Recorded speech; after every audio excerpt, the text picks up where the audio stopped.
16వ అధ్యాయము 7వ వచనం. అయితే యెహోవా సమూయేలుతో ఇలాగు సెలవిచ్చెను, అతని రూపమును అతని ఎత్తును లక్ష్యపెట్టకుము. మనుషులు లక్ష్యపెట్టు వాటిని యెహోవా లక్ష్యపెట్టాడు. నేను అతని త్రోసివేసి ఉన్నాను. మనుషులు పైరూపమును లక్ష్యపెట్టుదురు గాని యెహోవా హృదయమును లక్ష్యపెట్టును. 4వ వచనం.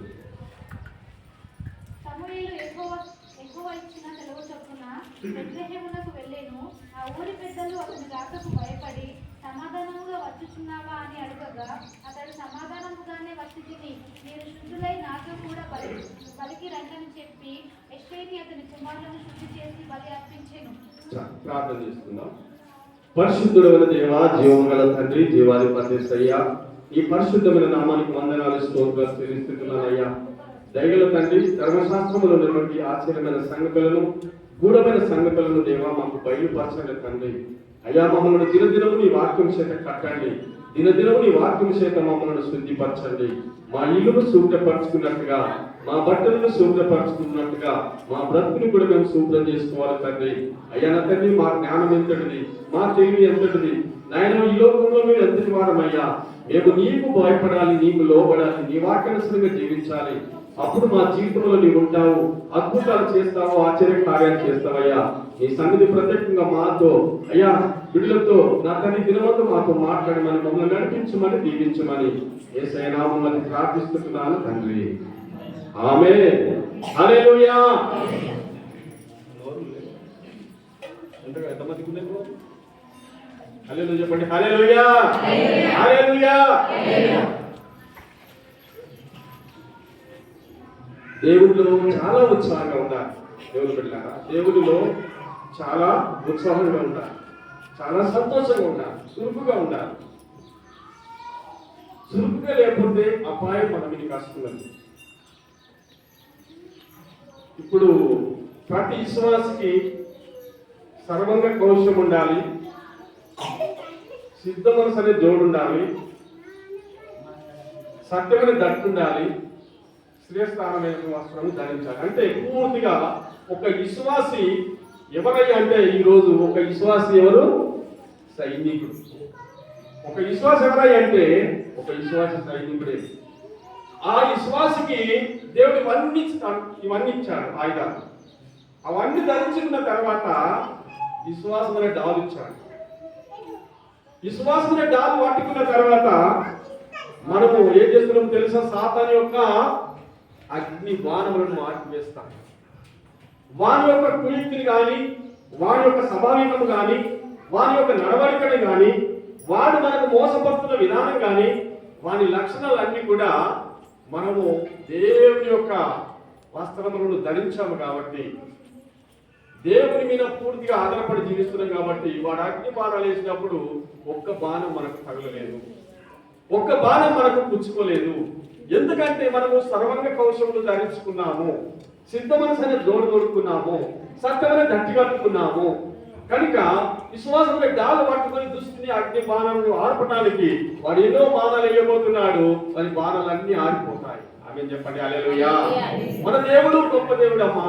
మన దేవుడు సర్వశక్తి మంతుని మనము నిర్లక్ష్యం చేస్తుంటే, ఇప్పుడు మాట తెలుసా? విశ్వాసమైన మన జీవితంలో సాధారణ ఎట్లా కుణికితే ఏమవుతుంది? కుణికితే చెప్పండి, మనం కుణికితే ఏమొస్తుంది? నిద్ర వస్తుంది. నిద్ర మనం కురికినప్పుడు నిద్ర వస్తే, కునుకునంటే నిద్రనే. తర్వాత వాడు మనం కురికితే ఏమొస్తాడంటే సాతానుడు వస్తాడని. అంటే మనము తేలికత నుండి గర్తించినప్పుడు సాతానుడు పారిపోతాడని. ఆమె చెప్పండి. హల్లెలూయా. అంటే కురికినప్పుడు వాడు వచ్చి మనల్ని ముద్రేసుకుంటాడని. అంటే మనం నిద్రలో ఉండిపోతాం అన్నట్టు. ఇంకా దేవుని వాక్యం వినలేము, దేవుని వాక్యం చూడలేము, దేవుని వాక్యం లోతుగా ధ్యానించలేము. అంటే కునుకు, నిద్ర మత్తు ఇవన్నీ మన జీవితంలో ఉంటాయి. చాలా మంది జీవితాలలో వాక్యాన్ని పూర్తిగా అర్థం చేసుకోకుండా, వాక్యాన్ని అవలంబించకుండా ఉంటారు.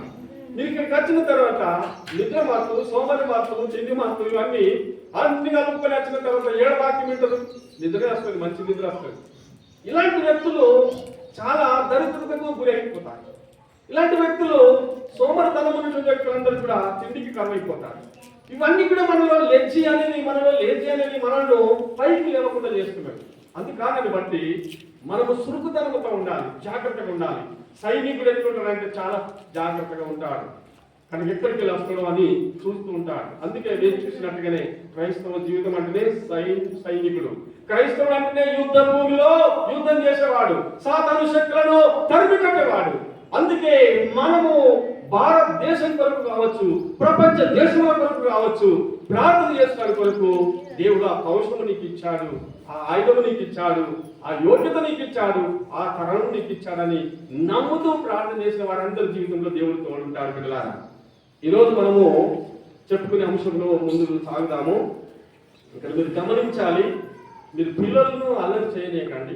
పిల్లలను వాళ్ళు ఒక ఆవిడ పిల్లగాన్ని అల్లరి చేపిస్తుంది, పిల్లగానంతా ఏడిసిన కొద్దీ ఇవన్నీ కూడా వినేవారు కూడా వాక్యం వినలేకపోతారు. అందుకని బట్టి చాలా జాగ్రత్తగా మనం జాగ్రత్తగా వినాలి వాక్యాన్ని.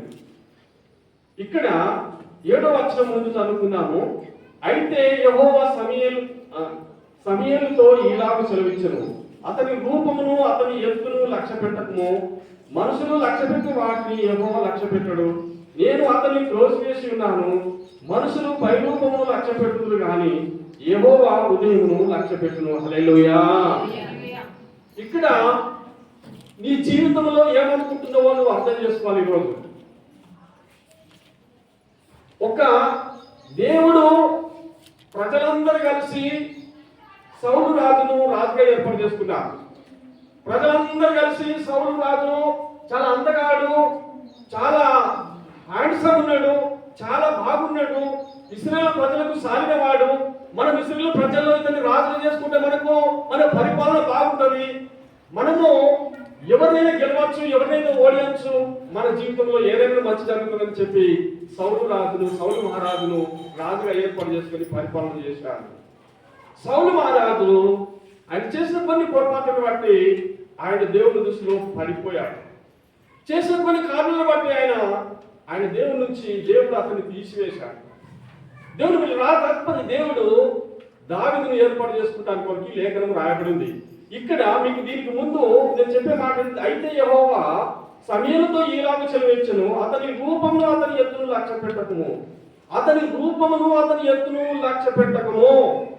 బిడ్డలారా, ఈరోజు నీ జీవితంలో నువ్వు అనుకుంటున్నావు కదా, నేను ఎన్నిక లేని వాడను, కనుక నా జీవితంలో ఏమి జరుగుతుంది, నా జీవితంలో నేను ఏమి చేయగలుగుతా, నా జీవితం ఇంతటితో ముగించిపోతారా అని చాలా మంది జీవితాలలో సతమతమైపోతారు. నేను ఒక్క మాట నువ్వు చెప్తున్నాను, దేవుడు ఎక్కడైతే నువ్వు కరెక్ట్ ఉంటావో, ఎక్కడైతే నువ్వు ఎన్నిక లేకుంటావో, ఎక్కడైతే నువ్వు ఎవరు నిన్ను కూడా పట్టించుకోరో అలాంటి వారిని దేవుడు కూడా పట్టించుకొని సమాజంలోకి తీసుకొని వచ్చి ప్రజల మధ్య నిలబెట్టే దేవుడు. హల్లెలూయా చెప్తాను. హల్లెలూయా. కనుక ఇక్కడ ఈ యేషీయకు కుమారులు 80. యేషీయకు కుమారులు ఎంతమంది? 80. 80 కుమారులలో చాలా అందమైనటువంటి వారు ఉన్నారు, చాలా యుద్ధం చేసినటువంటి వారు ఉన్నారు, చాలా వాళ్ళు యుద్ధ సూరులు, మంచి ప్రభావములు. కనుక వాళ్ళు ఎక్కడికి వెళ్ళినా కానీ చూస్తే 10 మందిలో నిలబడితే మాత్రము 10 మందిలో వాళ్ళ తలలు ఎత్తుగానే కనిపిస్తాయి. అలాంటి వ్యక్తులు యేషీయకు 80 కుమారులలో ఈ యొక్క దావీదు కూడా ఉన్నాడు. మీకు అందరికి తెలిసినటువంటి మాట ఏంటంటే, లాస్ట్కు చివరికి ఇక్కడ సమూయేలు దావీదును అభిషేకించడానికి కొరకు బెత్లెహేము వెళ్తున్నప్పుడు మీకు ఇంకో మాట చెప్పేది ఏంటంటే, దానికి ముందుగా 4వ వచనంలో సమూయేలు యెహోవా ఇచ్చిన సెలవు చొప్పున బెత్లెహేమునకు వెళ్ళెను. ఆ ఊరు పెద్దలు అతని రాకకు భయపడి సమాధానంగా వచ్చుచున్నావా అని అడగగా, దేవుని బిడ్డలారా, ఒక దేవుని సేవకుడు మీ ఇంటికి వస్తున్నప్పుడు కానీ, మీ గ్రామంకి వస్తున్నప్పుడు కానీ, భయభక్తులు కలిగినటువంటి వారందరూ కూడా వారిలో ఒక భయం పుడుతుంది. భయభక్తులు కలిగిన వ్యక్తుల్లో ఒక భయం పుడుతుంది. కారణం ఏమో తెలుసా? దైవ సేవకుడు మన ఇంటిలోనికి వస్తున్నాడు, దైవ సేవకుడు మన ఇంటికి వస్తున్నాడు. దైవ సేవకుడు మన ఇంటికి వస్తుందంటే మన పరిస్థితులు మనం ఏమవుతున్నామో, ఎందుకు కారణాన్ని బట్టి వస్తున్నాడో, మన పరిస్థితి ఏమైపోతుందో ఏదో అని వాళ్ళు భయాందోళన చెందుతున్నారు. ఆయన బెత్లెహేము అనే గ్రామంకి వెళుతున్నప్పుడు వాళ్ళు భయపడుతున్నారు. ఊరు వారు అందరూ కూడా, పెద్దలందరూ కూడా భయపడుతున్నారు. ఏ కారణంగా వస్తున్నాడు. ఆయన సమాధానంగా వస్తున్నాడా లేకపోతే మనల్ని శ్రమించడానికి వస్తున్నాడా అనే భయం ఆ రోజుల్లో ఉండేది. దేవుని బిడ్డలారా, ఒకరోజు యేసయ్య గారు ఒక గ్రామంకు వెళ్ళమని దేవుని ఆత్మ చెప్పిందట. ఒక గ్రామంకి వెళ్ళి యేసయ్య గారు మీరు వెళ్ళి అక్కడ వాళ్ళ ఇంట్లో ప్రార్థన చేయమని యేసయ్య గారికి చెప్పిందట. యేసయ్య గారికి దేవుడు చెప్పిన తర్వాత యేసయ్య గారు పొద్దున్నే సైకిల్ తీసుకున్నప్పుడు పొద్దున్నే సైకిల్